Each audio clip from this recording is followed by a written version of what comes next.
Hey everybody, my name is Lynn Hayes. Welcome back to my channel.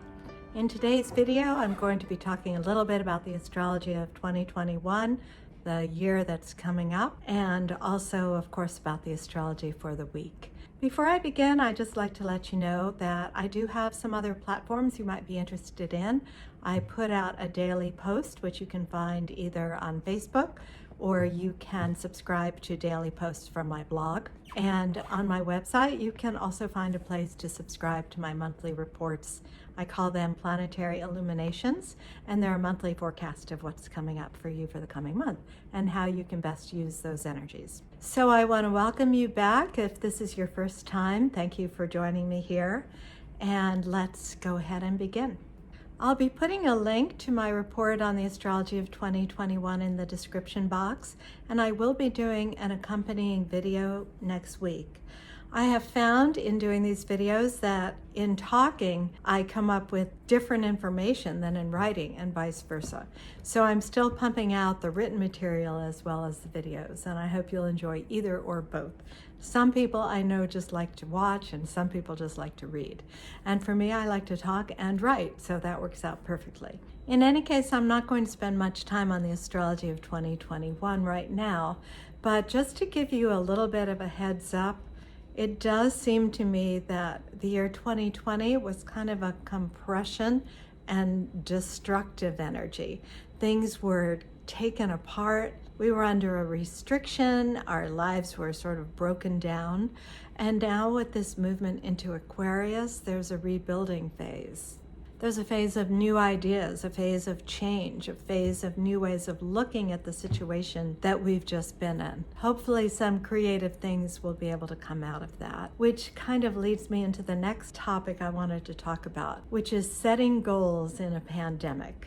There's this work that I do and I call it Visioncrafting. I actually have a trademark on that name. In the Visioncrafting work, we are crafting a vision, just like it says, for the kind of things that we want to bring into our life. In a normal situation where we aren't so limited in what we can do, that can be a lot easier. You know, we can pretty much, the sky's the limit as far as what we can bring into our life. But in a pandemic, we're more limited, and many of us are under enormous stress.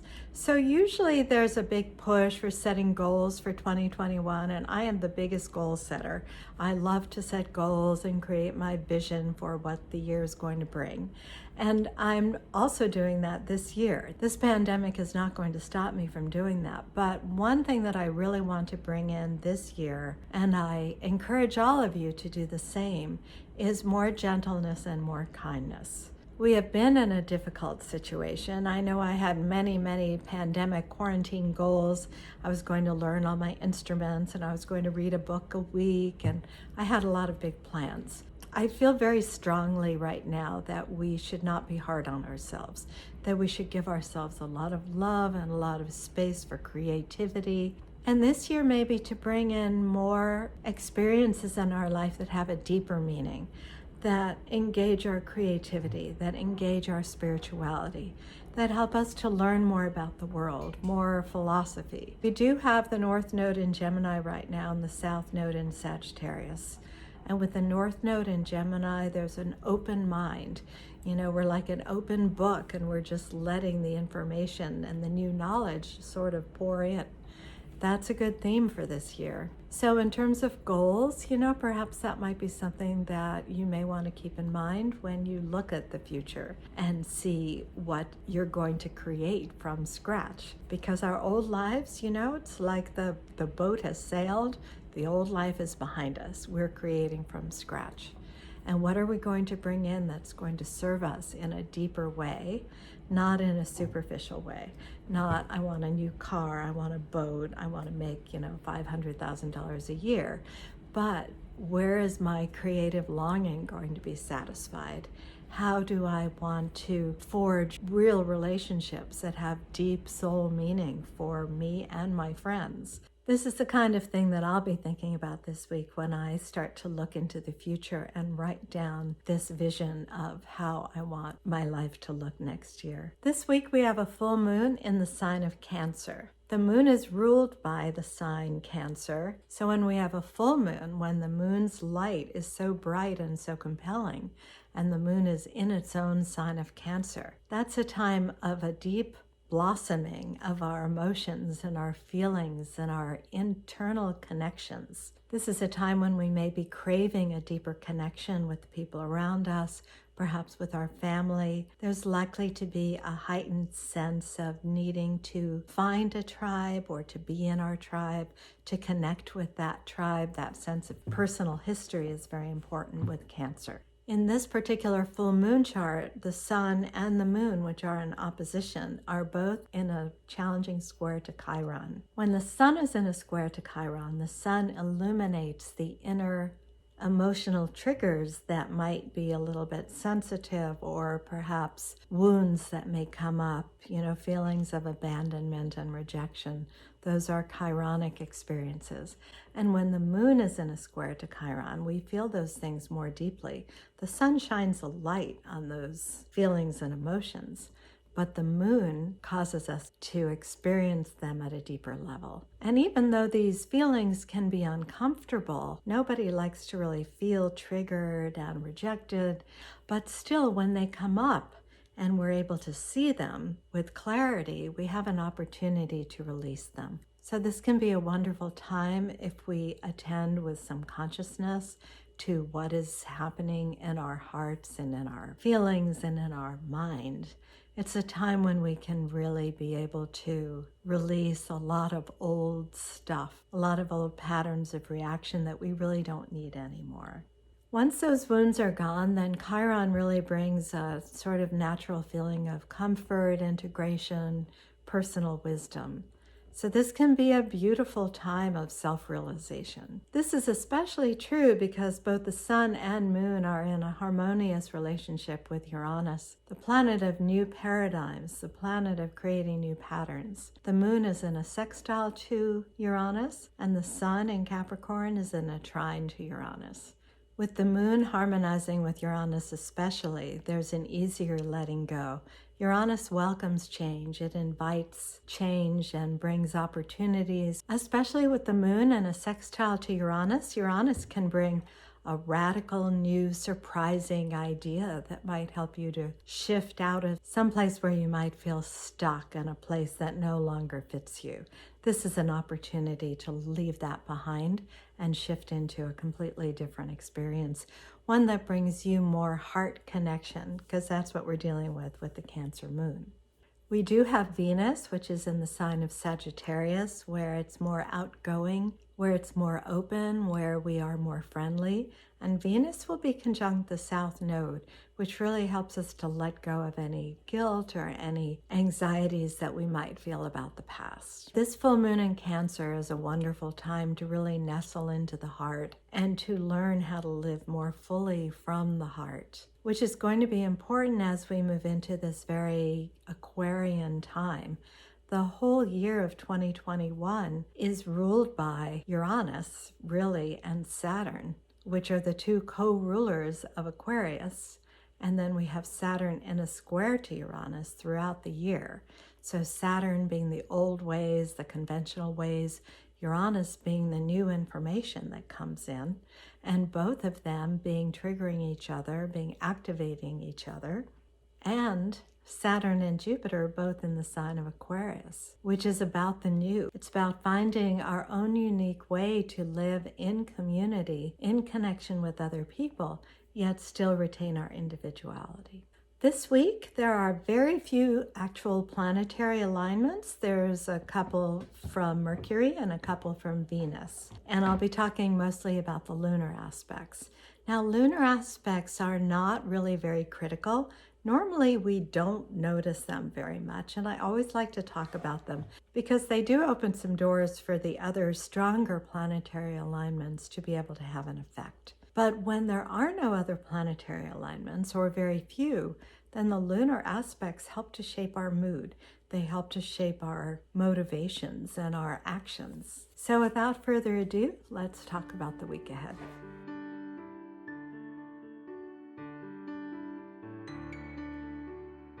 On Monday, December 28th, the moon will be in Gemini all day. It will move into Cancer on the 29th. But until then, with the moon in Gemini, we tend to be much more active intellectually. much more active mentally. There's more conversation, there's more chatter, there's more reading, there's more taking in information and putting out information.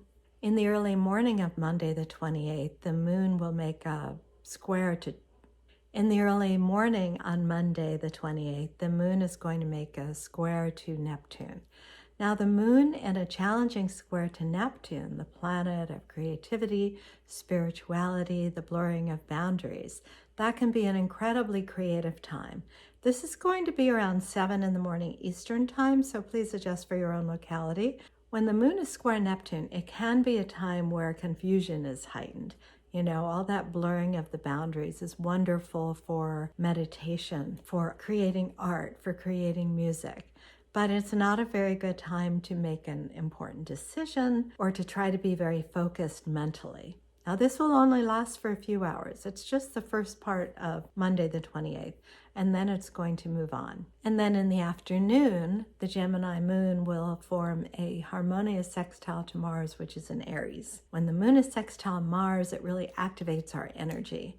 And that's a much better time to be making decisions, doing any kind of business practice, having important conversations. You know, Mars is the planet of action and drive. When we have challenging Mars aspects, it can create some frustration and anger. But the positive aspects between the moon and Mars, especially with Gemini, which is an air sign, you know, air fuels fire. Those two elements get along very well. And when Mars is in a sextile to Mercury, the mind is much more kind of clear and much more easily able to work through any problems or difficulties. On Tuesday, December 29th, we have Venus in Sagittarius approaching a square to Neptune. That aspect doesn't perfect until the next day on the 30th, but all day on Tuesday, this alignment is starting to build. And Tuesday, the 29th, is also the day of the full moon in Cancer. So we're very emotional. The feelings are heightened and intensified at that time. Remember, we have that square from Chiron to both the sun and the moon. While this is a very important time to connect deeply with our own hearts and, you know, to kind of go deep inside and crank open the heart from there, it may not be the easiest time for relationships with other people. So just be aware of that as you go into that day. The challenging square between Venus and Neptune will perfect, as I said, meaning it will come to its culmination very early on Wednesday, December 30th at 5:18 a.m. Eastern Time. And then it will start to wane. So that still is a day of creativity. The moon is still in Cancer. There's a lot of heart energy. There's a depth of feeling that we don't normally have, potentially. And on Wednesday and Thursday, the Cancerian moon will be interacting with a bunch of different planets. So it's very active on Wednesday and Thursday. And when the moon is active, especially in Cancer, our emotions are very fertile. I suppose that could be a time of heightened fertility, too, for anyone that's trying to conceive. Anytime the moon is in Cancer, it's generally favorable for this. And so when I'm talking about conception, you know, that doesn't have to necessarily be a physical baby or a physical human. It can be any sort of conception, a conception of a piece of art, a conception of a business. You know, there's a fertility and an opportunity to plant a seed that can grow. And with the moon very active in Cancer, so it's going to be opposite Pluto, and it's going to be in a sextile to Mercury. There's going to be some harmonious energy and some challenging energy as far as the moon. And then on Thursday, the moon will trine Neptune and square Mars. So both of these days are some harmonious alignments, some challenging alignments. These are not days when we'll be able to avoid our feelings. Our feelings are going to be right there in our face. I don't see that as a bad thing, because often we don't have any idea how we feel. And if we don't know how we feel, it's really hard to make any kind of informed decisions. It's hard to connect with people in any kind of real way. So I see this as being a very positive time. Now, especially on Thursday, December 31st, Venus is going to be conjunct the south node of the moon. The south node represents our past. It represents where we've come from and it's opposite the North Node, of course, which represents where we're going. So when Venus transits the South Node, often there can be some sort of message from the past, some sort of connection with somebody that we knew in the past, or it could also just simply be a dream where a person or a message or some sort of ideal will come to us as a lesson for us to learn something that will help us to move into our future. When Venus is conjunct the South Node, it's actually opposite the North Node. This is an aspect that comes every 5 or 6 months. It's often a time where we have to make a decision, sometimes about a relationship, possibly about an investment or some sort of financial dealing under Venus. And because Venus is conjunct the South Node here, there's a sense that a pattern from the past that may not be so positive may be holding us back, something that we need to look out for. At 1:58 p.m. on Thursday, December 31st, the moon will move into the sign of Leo. When the moon is in Leo, there's a lot of creative, personal energy. It's a time when we want to be seen, where we want to be the best person we can possibly be. With the moon in the first few degrees of Leo, it's actually in an opposition aspect to Jupiter and Saturn, which have just entered Aquarius, of course, especially between 5 and 7 p.m. when the moon is opposite both Jupiter and Saturn.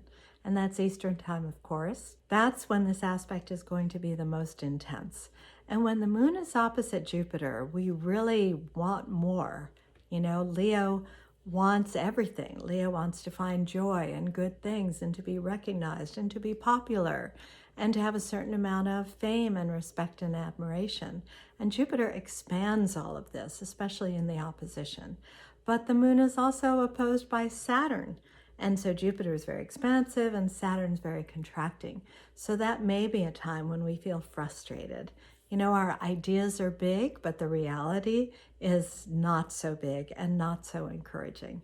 So just watch for that late in the day on Thursday, December 31st. And then, of course, we move into the new year of 2021 on January 1st.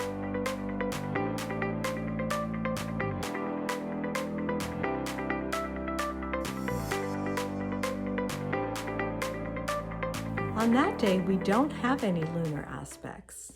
So the Leo moon is able to kind of run rampant. That's a very good time to put any of your creative ventures out into the outer world. It's a time when you can be seen, when you can be recognized. The Leo moon is unencumbered by any other planets. And we have a harmonious sextile between Mercury, which is in Capricorn, and Neptune, which is in Pisces.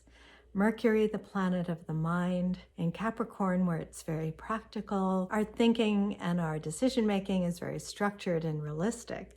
But here we have this harmonious aspect to Neptune, which bestows a certain amount of magic, imagination, creativity. This is a wonderful time for brainstorming. Of course, it's January 1st. You know, I will probably wait until that day to actually work on my goals, on my vision for the year, because that Mercury-Neptune sextile is beautifully suited for this.